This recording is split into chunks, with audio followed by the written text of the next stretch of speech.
अभी हमारे साथ अवध किशोर अवधू जी हैं और इनसे हमें एक मुलाकात हुआ था यूनिवर्सिटी में, जो वहाँ पे कवि कह रहे थे।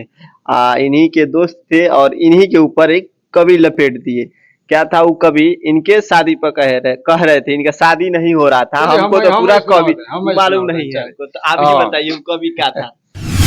असल में कुछ कवि लोग के बीमारी हो गई, जब हम जाता नहीं कहीं तो हमरा के बुलावे खातिर हमरा ऊपर बड़का बड़का कटाक्ष कर देख के जरूरत नहीं जरा जरल नहीं कहल जाला एकरा कटाक्ष कहल जाला। हंसा हंसावे खातिर एगो तरीका होला।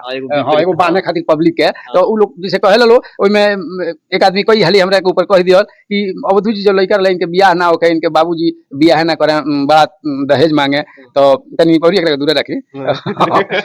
हां तो दहेज बहुत ढेर दहेज यहाँ के मांगी। तो एक बेर एगो बड़ा सुलझल के दखनहरू आयल आया के बेटी के जना लड़कनी के शादी करे के रहे, ओकर बाप आके अवधू जी के बाबूजी के गोड़े पर अपन पगड़ी धो देले आ धो के उनके निहोरा कइले जे हमरा लड़कनी से अपना लड़का के बियाह क ली, काहे से कि हमार लड़कनी एकदम गाय बिया। तो उनका लोग के काला के हिसाब से कि बाबूजी हमर कह देले कि जाई तो शादी पक्का हो गइल, राउर लड़कनी गाय बिया, मैंने प्रमाण दिया त नहीं कि राउर लड़कनी गाय बिया। तो कहले हमार गाय लड़कनी एकदम गाय हो। तो उनका लोग कहला के हिसाब से हमारे बाबूजी कहले कि जाई तब शादी पक्का हो गई, हमरो लड़का एकदम बैल हो। अच्छा हां तो वो लोग के यही जवाब पर हमें वो कविता लिखनी वो आपके चैनल के माध्यम से हम प्रस्तुत करे के चाहते हैं। सुनिए कविता कि कोनो घटना से कविता केंगा बन जाला। वो लोग के जवाब में हम लिखनी कि जहां देखिए वहीं मिलावट, जहां देखिए वहीं मिलावट, असल दूध की चाय कहाँ है, 2 नंबर के इस युग में अब नंबर 1 की आय कहाँ है। दुल्हन गाय मिली है यदि तो दुल्हा अपना भाग्य समझ ले, वरना इस आधुनिक काल में लड़की कोई गाय कहाँ।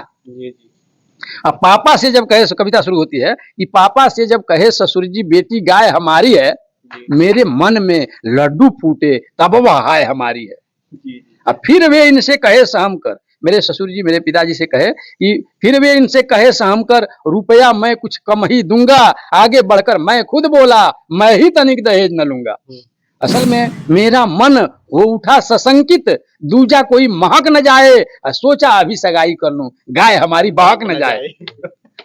अब मुझे देखने वालों के सम्मुख मुझको बिगड़ैल कह दिए, अब मैंने कहा दहेज न लूंगा, पापा मुझको बैल कह दिए। यही की बात है कि पापा मुझको बैल कह दिए। मैंने कहा दहेज न लूंगा, पापा मुझको बैल कह दिए। चलिए उस दिन के बैलपन पर भी मुझे गर्व है भाई, ऐसा अगर नहीं होता तो गाय न होती मिली लुगाई। गाय मिली बीबी जिसके चलते करता हूँ ऐसे, हाँ उन्हें मिली है भैंस, लिए हैं जो दहेज में कैसे। हुआ रुपया दहेज का फिर तो है ठन ठन गोपाला, जिन्हें मिली है भैंस वे सभी फेर रहे हैं कंठी माला। मेरी बीबी गाय मिली है मुझे देख हर्षाती है, घर जाता हूँ अगर कहीं से हंसकर गले लगाती है। घर है दूध नहीं है तो भी वह पड़ोस से लाती है, रोज मुझे सोने से पहले गर्मा गर्म पिलाती है। भाई भैंस मिली है जिसको वह जीवन भर रोता है, कभी भैंस की पीठ तो कभी साड़ी उसकी धोता है।